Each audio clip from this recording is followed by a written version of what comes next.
Hi there, everybody. Michael here. Rupert here. Yeah, you catch us in an unusual situation.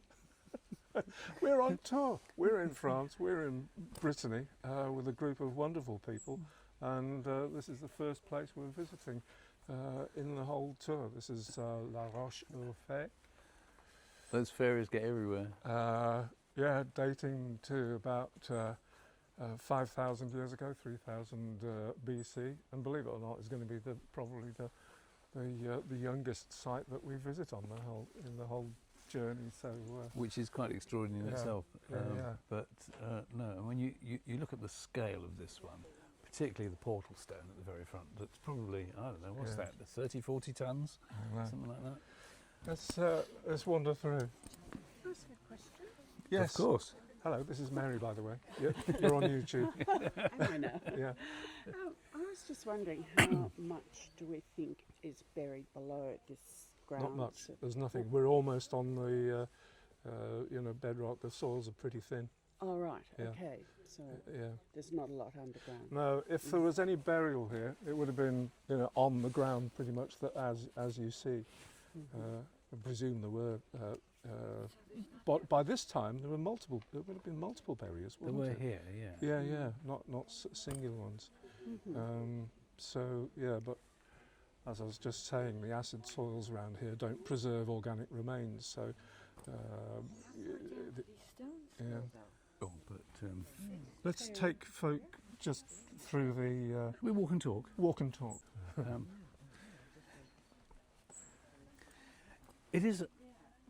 It's funny, isn't it? That, you saying that this is the youngest site that we're visiting, and in fact, you know what? Standing here, if you look at the portal stone from here, and it just gives you an idea of the scale of the undertaking of this. It's got to be 30, 40 tons, hasn't it? That. Yeah. I was trying to equate it to Old Keeg in Mind Aberdeenshire. Old Keeg, Yes,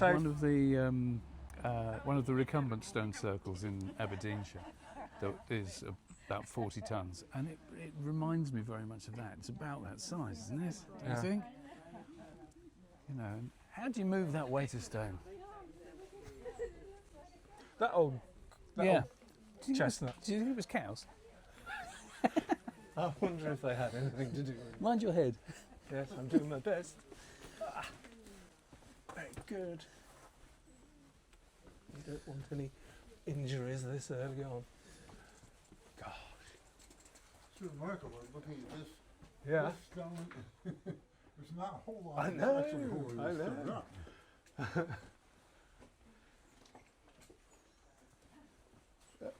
Which I presume is the chamber.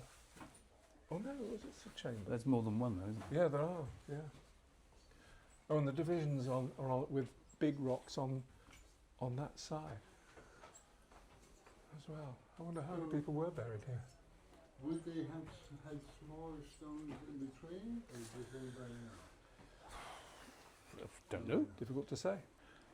Depends how much of a job they did of Yeah. shoring up the mound material. Yeah, I mean, Well, it's interesting if you look, for example, take that section. yeah.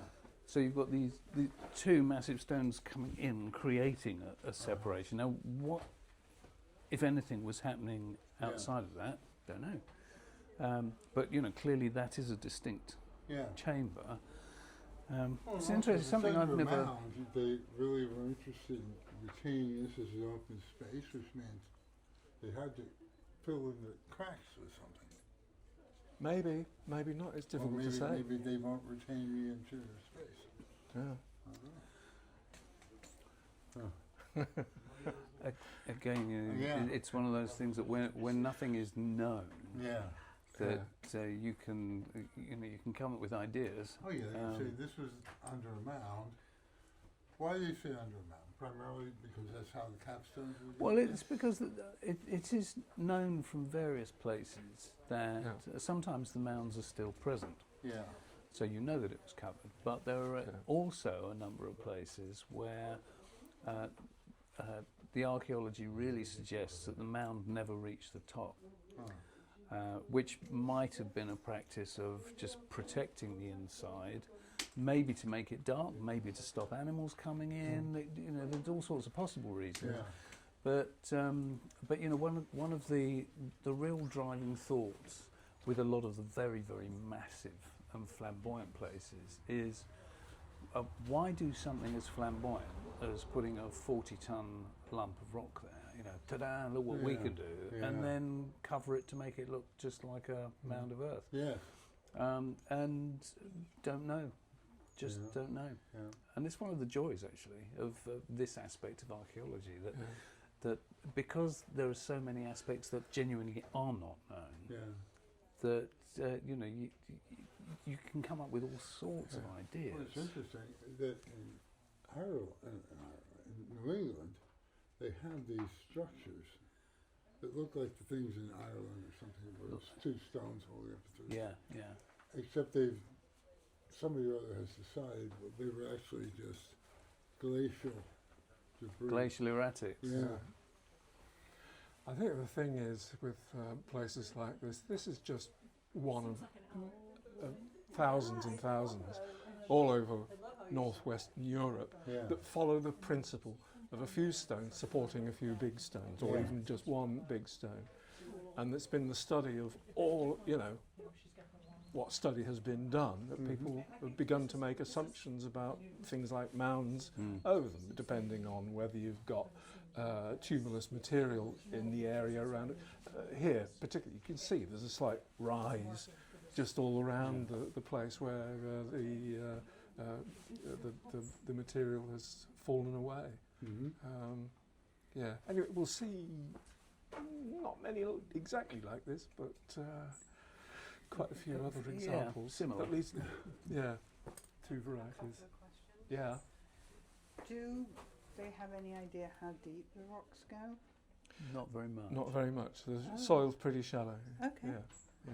So they wouldn't have been They're buried. not buried to make them stand up, Well, so no, they're no, no. balanced to Imagine make them some stand up. Well, Yes. saying before, it's one of the reasons why why the capstones might be so massive, To in that hold that's these- actually hold the creating a foundation. Yeah, yeah. stability underneath. Actually, more of your question is probably answered at the next place we're going to, at the Megalithic de Montaneuf, because they've made much more of a study of the way the stones were raised. Although the purpose there wasn't to create a dolmen like this, but there's pure standing stones. But there's much more to say there about the way things were stood up.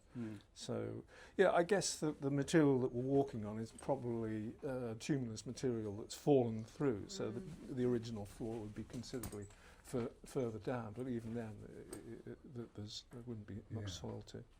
Anyway, we need to sign off for YouTube. I'll see you very soon. Rupert, yes. Thanks for watching, folks. Hope you enjoyed that. 6 more of these to come over the next few days. Yeah, see you around. See Bye ya. for now.